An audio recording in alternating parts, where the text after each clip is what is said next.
The evening mist clung to the valley like a shroud as Kaya approached the settlement of Pine Ridge. Her alabaster skin caught the dying light, creating an ethereal glow that should have been beautiful, but instead sent the first human who spotted her screaming into the night. The towering Titan 9 feet of graceful, otherworldly presence stopped at the tree line, her luminous eyes dimming with familiar disappointment. "Please," she whispered in her melodic voice, though no one remained to hear. "I only need someone to listen." Pine Ridge had been her third attempt this week. Like the others, the humans had taken one look at her imposing figure and fled. She couldn't blame them. Shadows seemed to bend and dance around her massive form, and the unconscious aura of ancient power that emanated from her being spoke of things beyond human comprehension. But their terror cut deep, especially when all she wanted was to save her dying world. Kaya retreated through the forest, her footsteps surprisingly silent for someone of her size. The weight of months of rejection pressed down on her shoulders. As she made her way to the abandoned Blackwood Observatory, her refuge high in the mountains. The old dome had been her sanctuary since arriving on Earth, its broken telescope and scattered equipment a reminder that even humans sometimes reached for the stars. Inside, she knelt beside the old instruments, her fingers tracing the cold metal with reverence. The star patterns beneath her pale skin began to shift and glow constellations that mapped the path between worlds, pulsing with the rhythm of her heartbeat. These markings were her people's gift and curse, a living record of their cosmic heritage. That made her beautiful to the Titans of Avalith, but monstrous to human eyes. Dr. Sarah Chun had been tracking the anomalous energy readings for 3 weeks. The signals were unlike anything in her databases, not electromagnetic, not gravitational, but something that seemed to resonate with the very fabric of spacetime itself. Tonight, the readings had spiked dramatically, centered on the old observatory where she'd conducted her graduate research years. Sarah parked her jeep at the base of the mountain and hiked up the familiar trail, her equipment bag bouncing against her hip. The observatory held memories of countless nights spent mapping distant galaxies, back when she believed the universe held infinite possibilities. Now, at 34, she'd grown isolated in her brilliance, watching colleagues abandon pure research for more practical pursuits while she remained obsessed with the cosmos. The door to the observatory stood ajar, and Sarah could see a faint, pulsing light from within. Her heart raced as she approached, expecting to find squatters or vandals. Instead, she found something that defied every law of physics she knew. The being kneeling before the telescope was immense, her skin like polished marble that seemed to generate its own soft radiance. But it was the patterns beneath that skin that made Sarah gasp, shifting constellations that moved like living star charts, beautiful and impossible and utterly alien. Kaya sensed the presence before she heard the footsteps. Another human had found her. She rose slowly, preparing for the inevitable screams, the running, the confirmation that she was truly alone on this world. But when she turned, the small, dark-haired woman at the entrance didn't flee. Instead, she stood transfixed, her eyes wide with wonder rather than terror. "You're not here to harm us," Sarah said quietly, her voice barely above a whisper. For the first time in months, Kaya felt the crushing weight of isolation lift slightly. The human's words weren't a question. They were a statement of understanding, spoken with the certainty of someone who looked past surfaces to see the truth beneath. Sarah's first instinct as a scientist was to document everything. She set up her equipment around the observatory while Kaya watched with cautious fascination, neither of them quite believing this moment was real. The Titan's presence should have been overwhelming. She filled the space with her height and the unconscious power that radiated from her being. But Sarah found herself drawn to the profound sadness in those luminous eyes. "My name is Sarah," she said, pointing to herself. "Sarah Chun." Kaya, the giant replied, her voice like distant thunder wrapped in silk. When she spoke, the constellation patterns under her skin pulsed brighter, as if her emotions were written. In living starlight, Sarah pulled out her tablet and began sketching the patterns she saw. These markings, they're not just decoration, are they? They mean something. Kaya nodded, then pressed her palm against the observatory's star chart on the wall. The patterns on her skin shifted, and Sarah watched in amazement as they formed. Recognizable constellations, but not from Earth's sky. These were arrangements of stars she'd never seen, mapping regions of space that human telescopes had yet to reach. Avaleth, Kaya said, pointing to a cluster of stars that pulsed with urgent red light across her forearm. Then the patterns shifted to a sickly yellow, and her expression crumpled with grief. Dying, Sarah's scientific mind raced. This being, this Titan, was literally a living star map, carrying the knowledge of distant worlds in her very flesh. She pulled up galactic surveys on her tablet, trying to match the patterns she saw with known star systems. "You're from there," Sarah said, indicating the constellation on Kaya's arm. "And you came here for help." Kaya's eyes widened with hope. This human understood. She knelt down, making herself smaller, less imposing, and began to speak in her own language, melodic phrases that rose and fell like cosmic wind. Though Sarah couldn't understand the words, she heard the desperation in them, the love for a dying world. Over the following days, Sarah returned to the observatory each evening after her work at the university. She brought language programs, mathematical concepts, anything that might help them communicate. Kaya proved to be a quick learner, her intelligence matching her imposing presence. But it was the quiet moments that Sarah treasured most, when Kaya would sing the morning songs of her people, her voice carrying harmonies that seemed to resonate with the very stars themselves. Dr. Marcus Webb, Sarah's research partner, had grown concerned about her behavior. She'd been distracted during meetings, skipping social functions, and spending her evenings mysteriously absent. When he followed her to the observatory, he expected to find her engaged in some secret research project. What he found instead sent him stumbling backward in terror. "Sarah, get away from that thing," he shouted, reaching for his phone to call authorities. Kaya immediately withdrew, her massive form seeming to fold in on itself as she tried to appear less threatening. The patterns on her skin dimmed to barely visible glimmers, and Sarah felt her heart break at the sight of the giant's practiced submission. "Marcus, wait," Sarah said, stepping between them. "She's not dangerous. Are you insane?" Marcus's voice cracked with panic. "Look at the size of it. Those markings. It's not human, Sarah. It's not even from this world." Kaya understood enough English now to know she was being discussed. She looked at Sarah with eyes that held years of rejection and spoke in her careful, accented English. "I go. Not want to bring you trouble." "No," Sarah said firmly, turning to face Marcus. "You don't understand. She's here because her world is dying. She needs our help." But Marcus was already backing away, his phone in his hand. "I'm calling the authorities. This is a matter for the government, not a civilian astrophysicist." As he disappeared into the night, Sarah turned back to Kaya. The Titan's luminous eyes were filled with an ancient sadness, the look of someone who had faced this rejection countless times before. "I'm sorry," Sarah whispered. "I'm so sorry." Kaya placed a gentle hand on Sarah's shoulder, her touch surprisingly warm.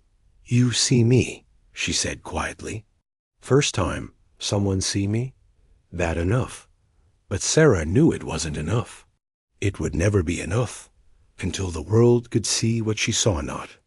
A monster, but a soul carrying the weight of a dying cosmos. The government arrived at dawn. Sarah watched from her apartment window as black vehicles surrounded the observatory, their occupants moving with military precision. Her hands shook as she tried calling the facility, but the lines had been cut. By the time she reached the mountain, a perimeter had been established, and soldiers in hazmat suits were scanning the area with equipment she didn't recognize. Dr. Chun? A woman in a pristine suit approached her. I'm Agent Rivera, Department of Xenological Affairs. We need to discuss your contact with the entity. Sarah's blood ran cold.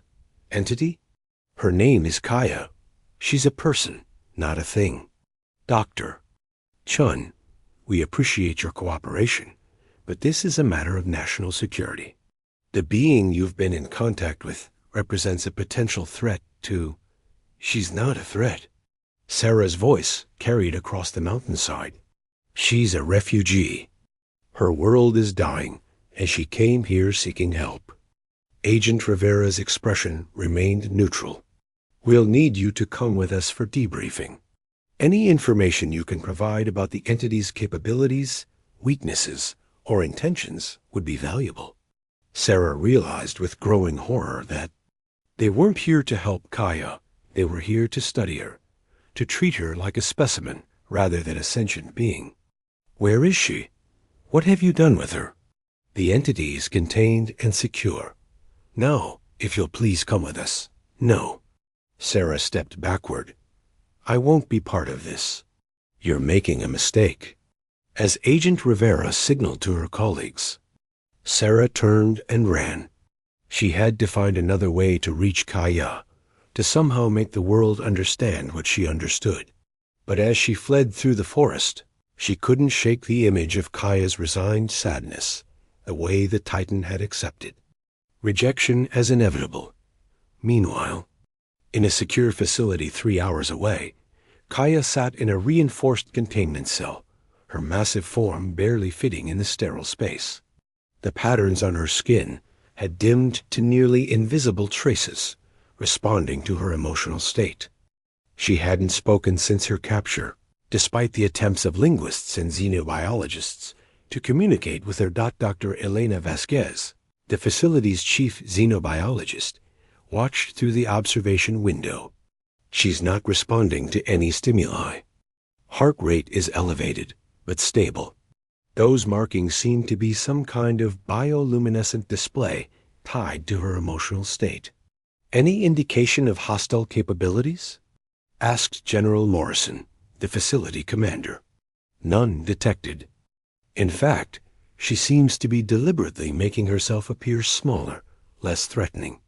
It's almost as if she's trying to avoid confrontation. Through the glass, Kaya's enhanced hearing caught fragments of their conversation.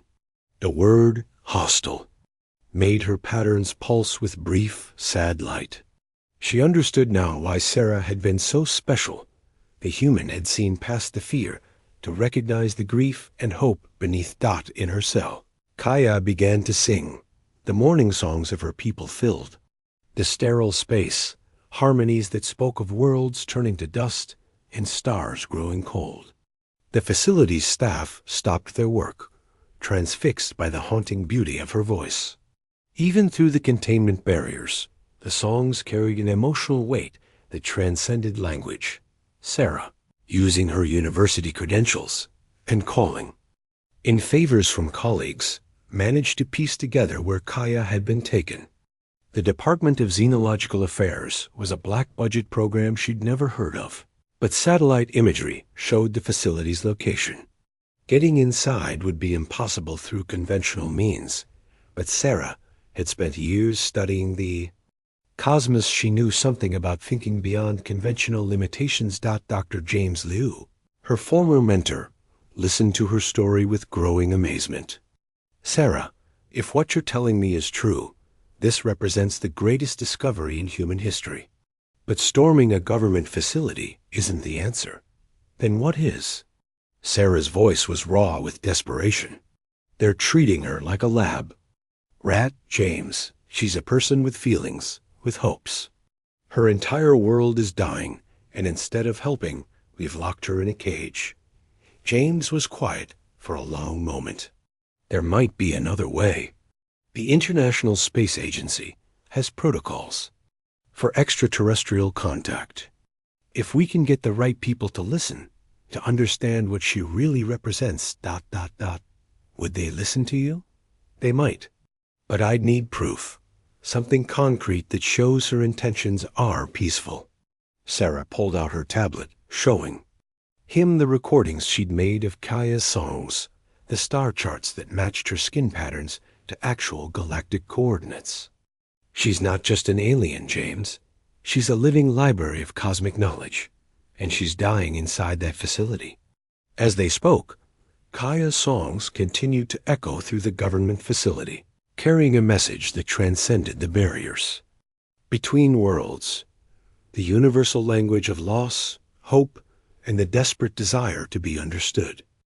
The International Space Agency's emergency session convened in Geneva within 48 hours of Dr. Liu's presentation. Representatives from 27 nations gathered in the secured conference room, their faces grim as they reviewed the evidence Sarah had compiled. The recordings of Kaya's songs played through the speakers, filling the room with harmonies that spoke of cosmic loneliness and fading hope. The patterns on her skin correspond to actual stellar coordinates, Dr. Liu explained, pointing to the comparison charts. She's not just claiming to be from another world, she's carrying a living map of the galaxy. Her home system, which she calls Avalith, shows signs of stellar collapse that match our observations of similar phenomena. Dr. Yuki Tanaka, Japan's chief xenobiologist, leaned forward. And you're certain she poses no threat? The only threat she poses is to our preconceptions, Sarah said, her voice steady despite the enormity of the moment. She's been on Earth for months, had countless opportunities to harm humans, and instead she's been trying to communicate. She's not a conqueror, she's a refugee. Director Hassan of the ESA nodded slowly. The Department of Xenological Affairs has agreed to a supervised consultation.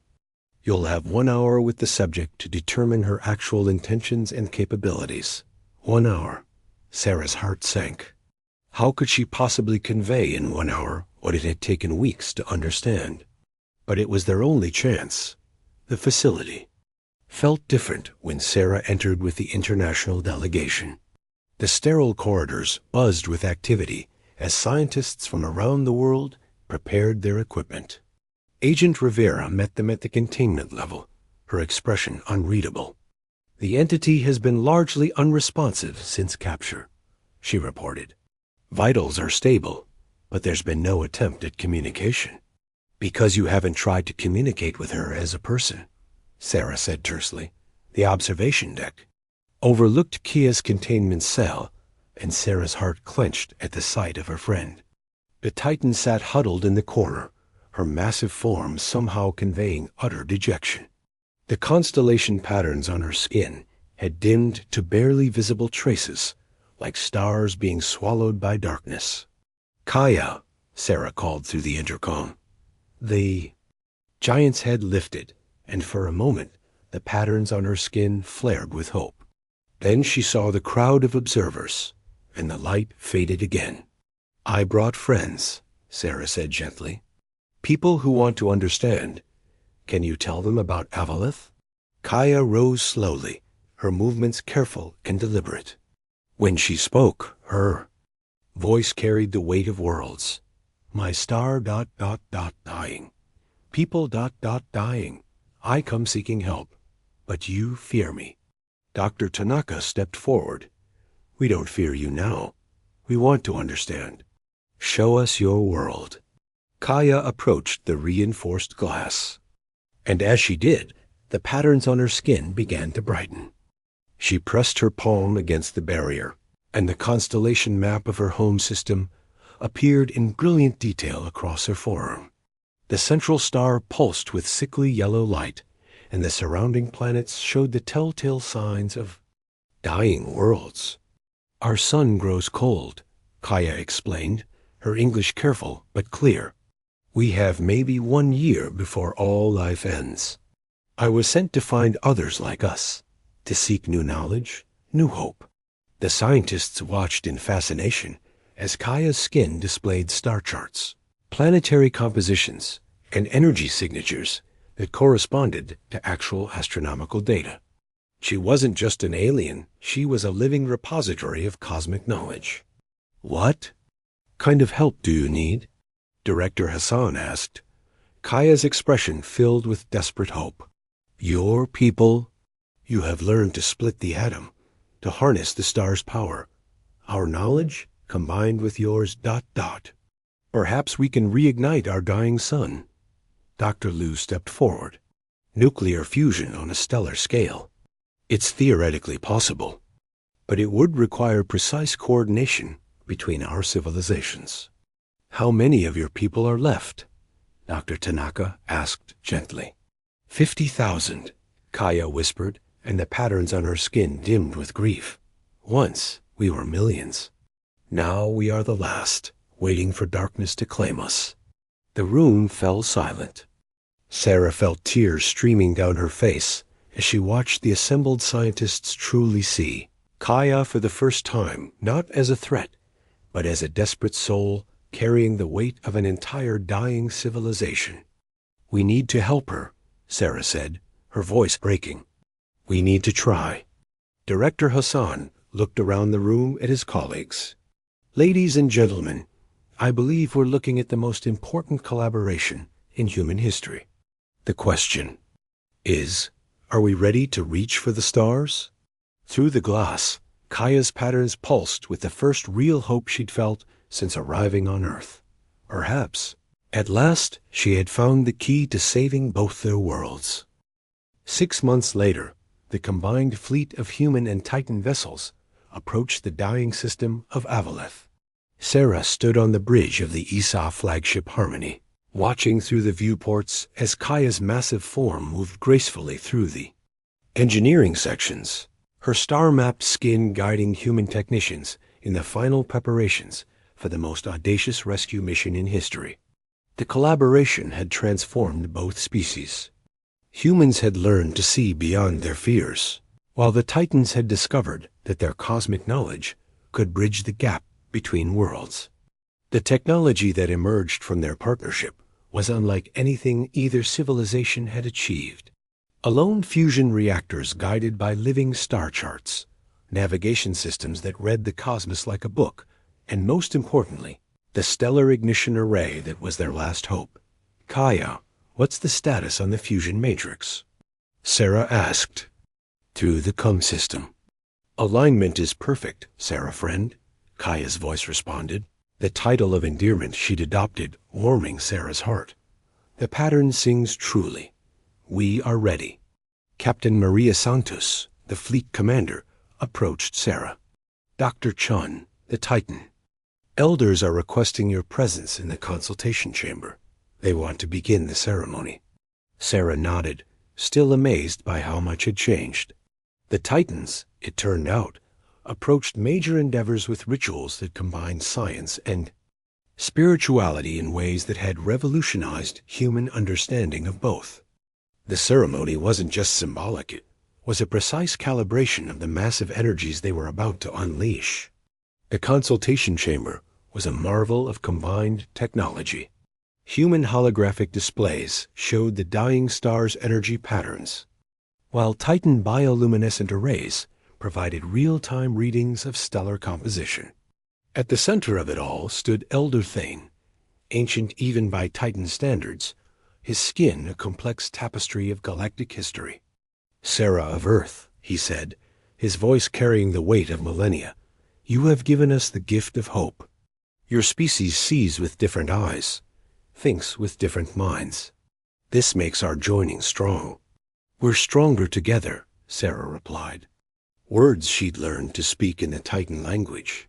Your knowledge, our innovation, it's what both our peoples needed. Around the chamber, representatives from both species worked in perfect harmony. Dr. Liu monitored the fusion calculations, while Titan mathematicians provided quantum corrections that existed in their genetic memory. Agent Rivera, who had become one of the project's strongest advocates, coordinated with Titan security experts to ensure the mission's success. Sarah, Kaya's voice came through the CUM, filled with emotion. I see my world, the patterns. They remember the light. Through the viewports, Avalith's star system spread before them 5 planets, orbiting a dying orange dwarf star. The worlds that had once been lush and vibrant now showed the brown and gray of dying ecosystems. But on the largest planet, cities of crystal and light still glowed, housing the last of the Titans as they waited for either salvation or final darkness. Ignition sequence initiating, Captain Santis announced. All vessels, prepare for stellar intervention. The combined fleet moved into position around the dying star. Human-built fusion reactors, guided by Titan's stellar maps, began their work. The technology was revolutionary. Instead of trying to reignite the star from within, they were creating a network of precisely placed energy sources that would trigger a cascade reaction in the star's core. Kaya, I need you to guide the final alignment, Sarah said, her hands trembling with the magnitude of the moment. The Titan's massive form appeared on the main screen, her skin now blazing with patterns that perfectly matched the star's quantum signature. I see the path, she said, her voice filled with awe. The star ... it remembers how to burn. The first fusion pulse fired, sending a lance of pure energy into the dying star's core. Then another, and another, each one precisely timed to the stellar rhythms that Kaya's people had carried in their genetic memory for millions of years. The star's surface began to ripple, and for a moment, Sarah held her breath. Then, like a flower blooming in fast forward, the star blazed back to life. The dying orange dwarf transformed into a brilliant yellow sun, sending waves of life-giving energy cascading across the system. On the planets below, the watching Titans sang in harmonies that resonated through space itself. It's working, Dr. Liu whispered in amazement. The star is stabilizing. Sarah found herself crying as she watched the transformation. The brown planets began to show hints of green and blue as their atmospheres responded to the renewed stellar energy. Cities that had been dark for decades blazed back to life, and the quantum sensors picked up the songs of celebration from 50,000 Titans who had been saved from extinction. Kaya, Sarah called, her voice thick with emotion. The Titan appeared beside her, moving with the grace that had once terrified humans, but now inspired only wonder. My people live, she said, her patterns pulsing with joy. Both our peoples live. As the harmony orbited the reborn star, Sarah reflected on the journey that had brought them here. Fear had nearly destroyed everything, but understanding had saved 2 worlds. The universe was vast and full of wonders that might seem terrifying at first glance, but beneath the surface lay connections that transcended species and star systems. So what's next? Captain Santos asked, joining them at the viewport. Kaya's patterns shifted to show new star charts, regions of space where other civilizations might be facing their own struggles. The cosmos is large, she said, her voice filled with hope. Many worlds, many peoples. Perhaps we explore together, yes? Share the light between worlds. Sarah smiled, placing her hand on Kaya's massive forearm where the constellations danced with renewed life. Yes, she said. Together.